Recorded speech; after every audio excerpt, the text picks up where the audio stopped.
श्रीमद्भागवतन्नाम पुराणं लोकविश्रुतं श्रुणुयात् श्रद्धया युक्तः मम சந்தோஷகாரணம். பாகவத புராணத்தை யாரெல்லாம் பாராயணம் செய்கிறார்களோ அவர்களாலே எனக்கு மிகுந்த மகிழ்ச்சி ஏற்படுகிறது என்று கண்ணன் சாதிக்கிறார். இந்த புராணத்தின் சிறப்பே பல தர்ம உபதேசங்கள் இருப்பது. நான் எப்படி நடக்க வேணும், கஷ்டமான சந்தர்ப்பத்தில் நாம் எப்படி முடிவெடுக்க வேணுங்கிறதான் இந்த புராணம் நமக்கு உரைக்கிறது. அதுல இப்ப நாம இருக்கிற கட்டம், புண்ணியசாலியான துருவன் அவன் ஒன்னும் பாபம் புரிந்தபடியால் இப்படிப்பட்ட பிறவியோ துன்பத்தையோ ஏதும் அவன் அனுபவித்துக் கொண்டிருக்கவில்லை. எவ்வளவோ புண்ணியம் பண்ணிருக்கிறபடியால தான் பகவானை நேரே தரிசிக்க முடிந்தது. அப்படிப்பட்ட புண்ணியசாலி வாழ்க்கையிலையும் இது சரியான முடிவா, அது சரியான முடிவா, சண்டை இட வேண்டுமா, சண்டை இடக்கூடாதா என்கிற சந்தேகங்கள் ஏற்பட்டு விடுகின்றன. அவன் சிறந்தவன், புண்ணியம் பண்ணிருக்கிறவன், இருந்தாலும் தன்னுடைய கூட பிறந்தவனை யாரோ கொன்னுட்டார்கள்ங்கிறதுக்காக மொத்த யக்ஷ கூட்டத்தோடையும் சண்டையிட்டான். நமக்கு சந்தேகம் வரும், இவ்வளவு புண்ணியம் பண்ணிருக்கிறவர் போய் இத போல ஒரு தவறான செயலை செய்வரா?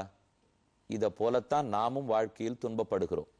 நல்லவர்களாகவே கூட இருக்கலாம், ஆனா சில சமயம் மார்க்கம் பிறழ்ந்து போகிறது. அது எதனாலே என்னால் நாம புண்ணியங்களோட மட்டுமே இங்க இருக்கல, நிறைய பாபங்களும் கூட இருக்கின்றன.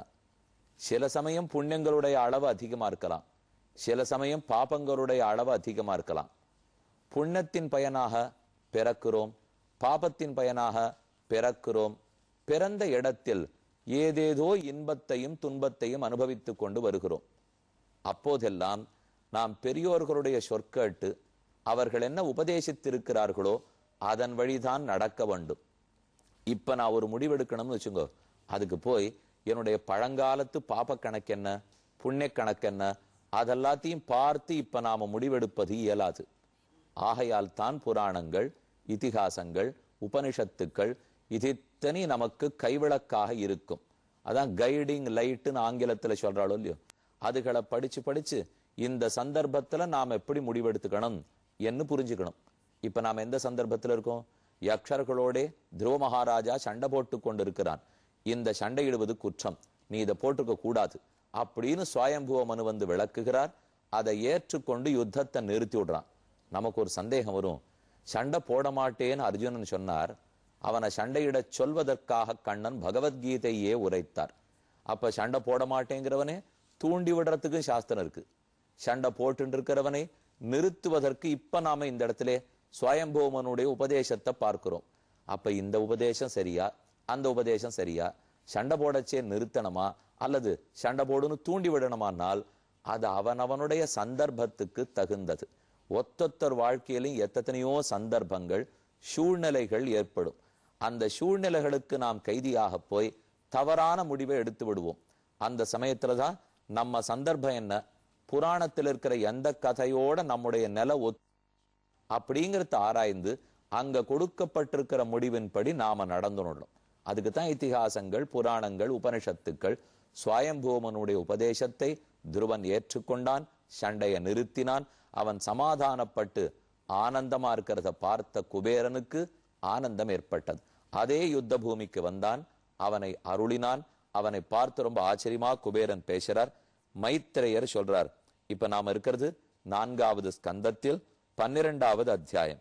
துருவன் நிவிருத்தம் பிரதிபுத்திய வைசசாத்து அபேதமன்யும் பகவான் தனேஸ்வரா. அவனுக்கு கோபம் குறைந்து சாந்தமா நிக்கிறத பார்த்த தனேஸ்வரன் குபேரன் அவனுக்கு திருப்தி ஏற்பட்டு கீழே வந்து அவனை அனுகிரகிக்கிறான். போபோஹோ க்ஷத்ரிய தாயாத பரிதுஷ்டோஸ்மி தேனக. நீ இப்படி சண்டையை நிறுத்திட்டதை பார்த்து எனக்கு பரம திருப்தி. யார் ஒருத்தனுடைய செயல்பாடுகளாலே மக்கள் அனைவரும் துன்பப்படுகிறார்களோ பயப்படுகிறார்களோ அந்த செயலை உடனே நிறுத்திடணும்.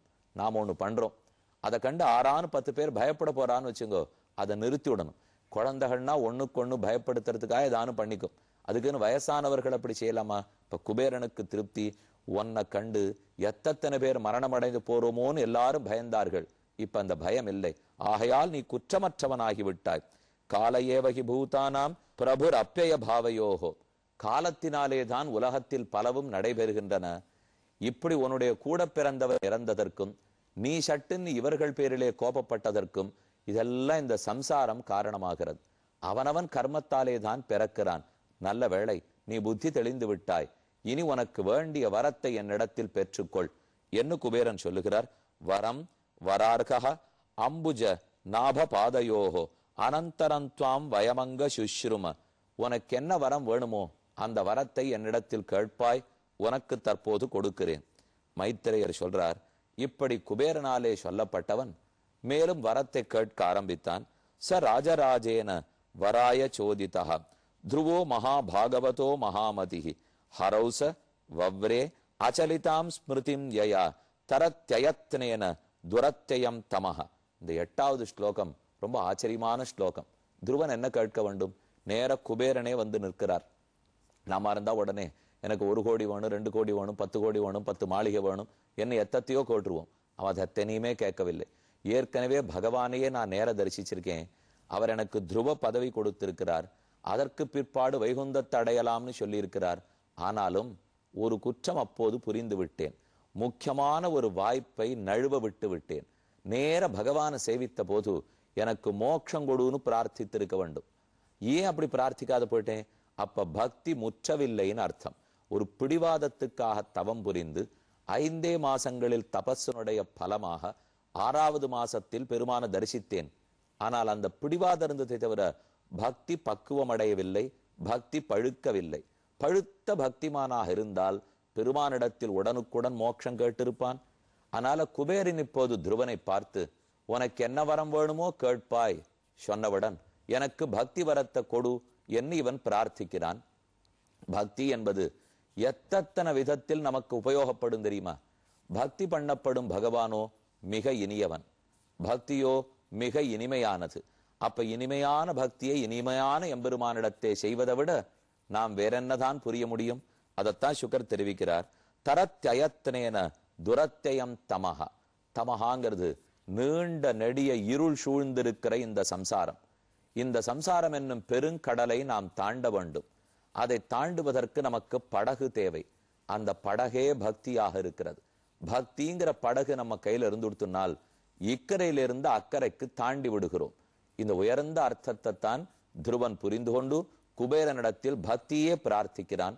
கண்ணன் கீதையில் சொல்லும் போது பக்தியாத் துவனன்யா சக்கியா அகமேவம் விதோர்ஜுன ஞாத்தும் திரஷ்டுஞ்ச தத்வேன பிரவேஷ்டுஞ்ச பரந்தப.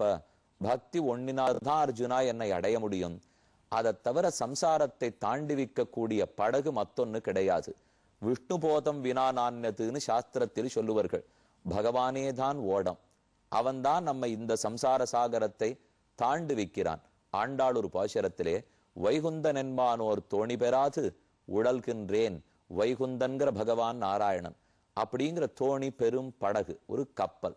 அந்த கப்பல் கிடைச்சிருந்ததுன்னா நான் இந்த சம்சாரத்துல கட்டப்பட மாட்டேன், தத்தளிக்க மாட்டேன். ஆவாரார் துணையன்னு அலை நீர் கடலுள் அழுந்துன் நாவாய் போல் பிறவி கடலுள் நின்று நான் துளங்க. அப்ப பிறவி என்னும் பெருங்கடலுக்குள்ளே நாம் துன்பப்பட அதை பகவானே பக்தியாக இருந்து நாவாய் படகாக கடத்தி விடுகிறான். இப்ப நாவாய்னு சொன்னேனே, தமிழ்ல நாவாய் படகுன்னு அர்த்தம். திருநாவாய்னு ரொம்ப அற்புதமான திவ்யதேசம். மலையாள திவ்யதேசங்கள் 13.